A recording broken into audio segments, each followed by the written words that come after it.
أعوذ بالله من الشيطان الرجيم بسم الله الرحمن الرحيم وقال فرعون يا أيها الملأ ما علمت لكم من إله غيري فأوقد لي يا هامان على الطين فاجعل لي صرحا لعلي أطلع إلى إله موسى وإني لأظنه من الكاذبين.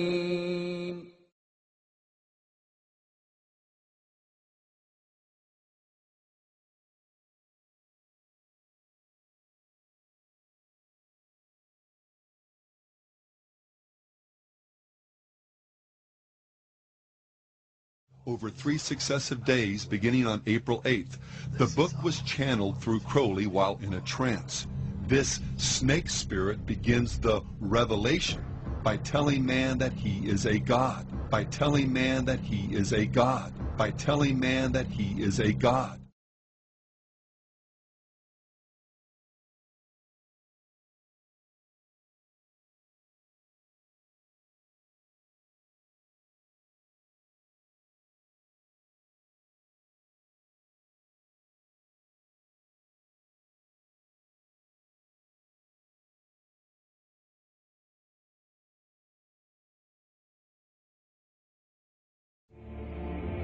You know, this secret gives you everything you want. Happiness, health, and wealth. You can have, do, or be anything you want. We can have whatever it is that we choose. I don't care how big it is. What kind of a house do you want to live in? Do you want to be a millionaire? What kind of a business do you want to have? Do you want more success? What do you really want? I've seen many miracles take place in people's lives. Financial miracles, miracles of physical healing, mental healing, healing in relationships. All of this happened because of knowing how to apply the secret. This is the great secret of life.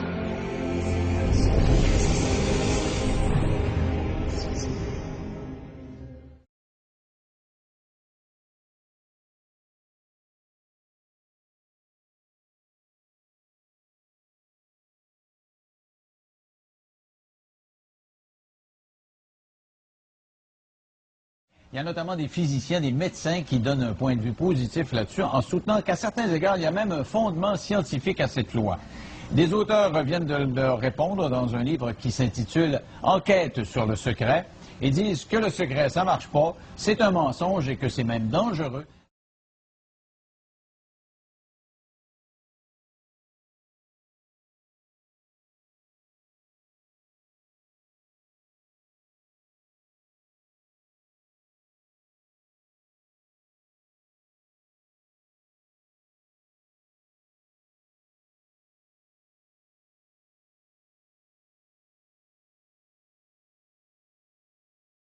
Yoga goes all the way back to the Hindu who is called Yogeshvara, meaning Lord of Yoga. You find yoga being taught in several of the major Hindu scriptures. Krishna, one of the many Hindu gods, was an advocate of yoga. Yoga is also mentioned in the Gita as the main means to attaining salvation. The word means basically to yoke, union. The goal of the Hindu is to be yoked with Brahman. Brahman is the Hindu concept of God, the all or the absolute. Yoga, in its many westernized forms, is also at the heart of the New Age movement that has adopted Hinduism's basic beliefs and goals. In spite of the seeming variety and hundreds of competitive schools of yoga, all forms come out of India and lead into the occult, though most Westerners are not aware of this.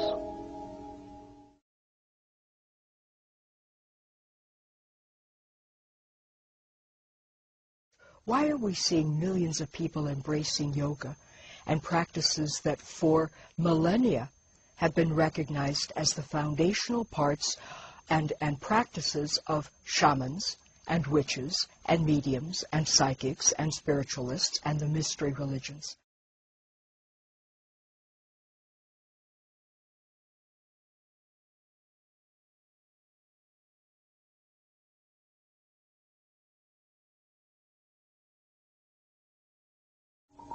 Yoga techniques include breathing exercises, or prana, positions called asanas, dissolving the mind, known as laya, psychic powers called siddhis, repetitious chanting, named mantra.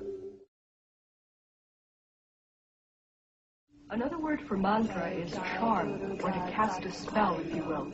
And in mantra yoga, a word or a phrase or the name of a demon god is repeated over and over and over again to bring the individual to a vibration level that will attract that which is being chanted for, to bring about the desired effect. It's exactly what the white witches and magicians, so-called, use in the casting of their spells. And deliberately cultivating black magic, known as Tantra.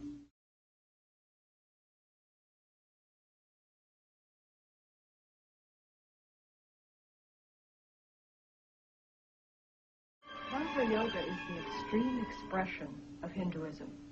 If you will, it's the black and so-called white magic in which the Shakti, the Kundalini force, is aroused, the psychic powers that accompany it are in full bloom, and the individual, depending on his personal preference, can channel this force either into the black magic, which includes rites of meditating upon severed heads, human heads in India, and eating bits of flesh and the unconsumed parts of the cremation rites and other practices, horrifying practices.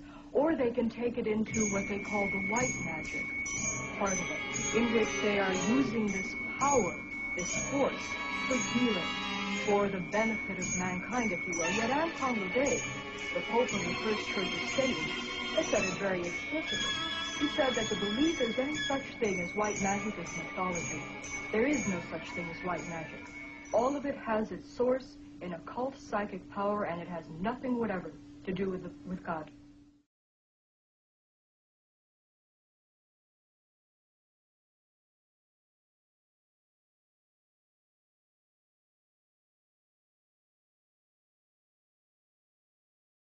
This is the significance of the altered state of consciousness reached in yoga and other forms of Eastern meditation.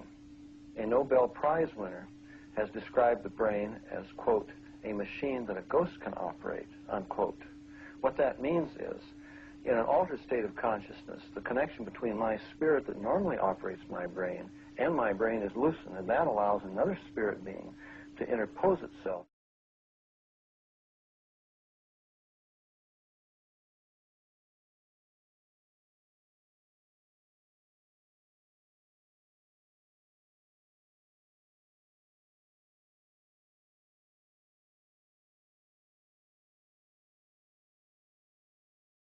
Let's use this metaphor. If you think about Aladdin and his lamp, you've probably heard of that one.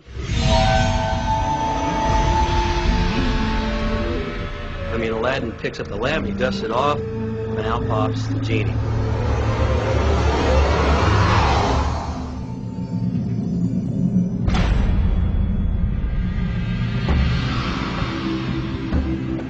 The genie always says one thing. Your wish is my command.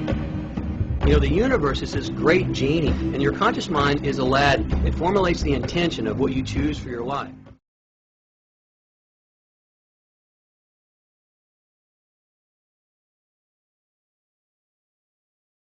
فوسوس لهما الشيطان ليبدي لهما ما وري عنهما من سوآتهما وقال ما نهاكما ربكما عن هذه الشجرة إلا أن تكونا ملكين أو تكونا من الخالدين